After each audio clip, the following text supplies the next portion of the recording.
Ward क्रमांक 25 में शराब दुकान खोले जाने के विरोध में यहां के वार्डवासी लगातार शराब दुकान के सामने बैठकर आंदोलन और धरना प्रदर्शन कर रहे। 9 अप्रैल को कांग्रेस ने वार्डवासियों के इस धरना प्रदर्शन समर्थन देते हुए सरकार की नीतियों से नगर पालिका अध्यक्ष भारती ठाकुर पर जमकर हमला बोला।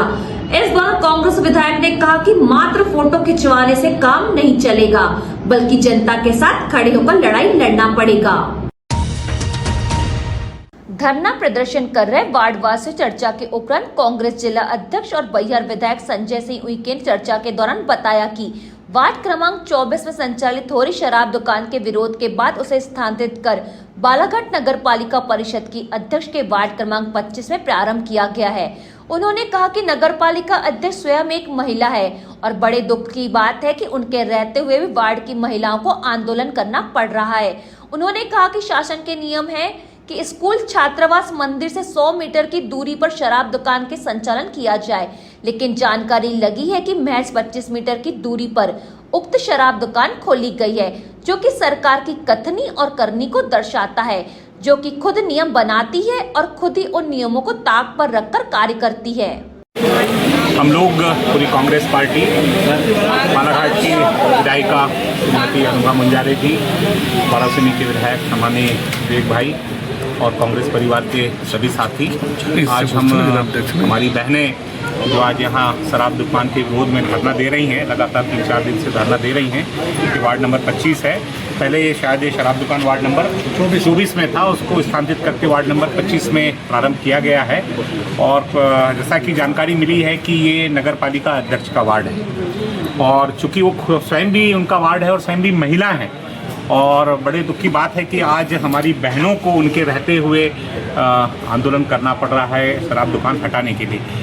और जो नियम है शराब दुकान के कि जो शासकीय कार्यालय हैं, स्कूल भवन हो, शाला भवन हो, आंगनबाड़ी भवन हो, जहां छात्र छात्राएं पढ़ते हों, उन भवनों से 100 मीटर की दूरी पे ही शराब दुकान खोली जानी चाहिए। आज यहां आकर हमको पता चल रहा है, जानकारी मिल रही है कि ये केवल 20-25 मीटर की दूरी पर ही ये दुकान खोला गया है। तो सरकार स्वयं नियम बनाती है और स्वयं उस नियम का उल्लंघन कर रही है।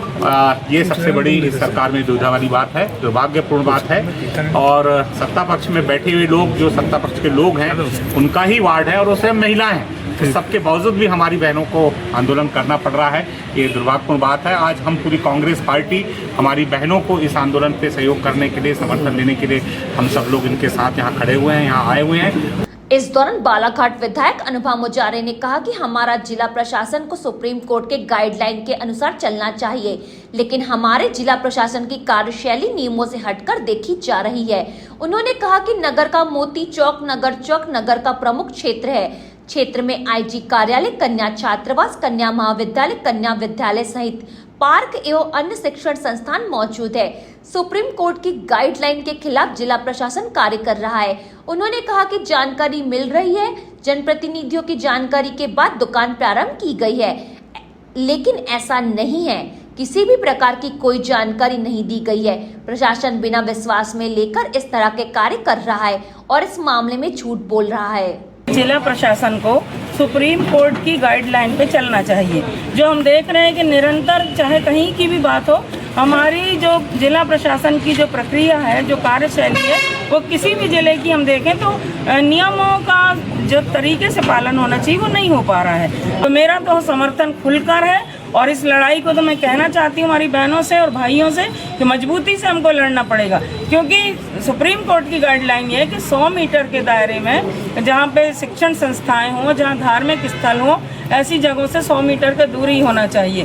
तो यहाँ पे तो किसी नियम का पालन ही नहीं हो रहा है। और दूसरी बात जो बार बार उठ रही है कि जनप्रतिनिधियों को बता दिया गया था, जनप्रतिनिधियों से अनुमति ले ली गई थी, ये सरेआम प्रशासन झूठ बोल रहा है। कहीं भी हमको कोई जानकारी नहीं मिल रही, कोई जानकारी हमको नहीं दी जाती, न हमको विश्वास में लिया जाता, न हमको भरोसे में लिया जाता। और जब चाहे प्रशासन अपनी मनमर्जी करता रहता है। तो हम ये बता देना चाहते हैं कि हम जनता के द्वारा निर्वाचित हैं। लोकतंत्र में जनता बड़ी होती है, हम जनता के सेवक हैं। और जहाँ जहाँ जनता को कठिनाइयाँ आएंगी, जनता को तकलीफें होंगी, नियम विरुद्ध तरीके से अगर प्रशासन भी काम करेगा तो जनता उसका कड़ा विरोध करेगी और उनके साथ में मजबूती से खड़ी हूँ। और एक बात और कहना चाहती हूँ कि किसी भी शहर की प्रथम अग्रणी संस्था होती वहाँ की नगर पालिका या बड़े शहरों में नगर निगम होता है, और वहाँ का जो मुखिया होता है वो शहर का प्रथम नागरिक कहलाता है, ऐसे ही नहीं कहलाता। तो प्रथम नागरिक की जिम्मेदारी इतनी नहीं कि भूमि पूजन उद्घाटन कर लिए, सरकारी योजनाओं का कहीं ना कहीं कुछ कर दिए काम करके,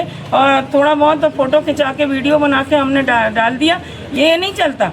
चलेगा ये जब जिला नगर पालिका अध्यक्ष श्रीमती भारती ठाकुर जी का ये वार्ड है, और इसी वार्ड से वो निर्वाचित होकर नगर पालिका पहुंची हैं, और फिर पार्षदों का बहुमत लेके वो नगर पालिका अध्यक्ष बनी है। तो नगर पालिका अध्यक्ष भारती ठाकुर जी को इस लड़ाई में मजबूती से खड़े रहना चाहिए, और वो तो सत्ता पक्ष की, उनको तो लड़ने की जरूरत ही नहीं पड़ना चाहिए। भारतीय जनता पार्टी की नगर पालिका अध्यक्ष, भारतीय जनता पार्टी की सांसद, भारतीय जनता पार्टी की सरकार, शासन प्रशासन, तो फिर किस बात की दिक्कत है? शराब, अगर सरकार को राजस्व चाहिए, सरकार के राजस्व पे हम कहीं आड़े नहीं आते, लेकिन हमारा लगातार ये विरोध रहा है और आगे तक रहेगा, हमेशा रहेगा। जब तक सांस है तब तक लड़ाई है। ये लड़ाई हमारी जायज लड़ाई है, जनहित की लड़ाई। आप रिहायशी इलाके से हटके दुकान खोलिए ना, आप बाहर ले जाइए दुकानें,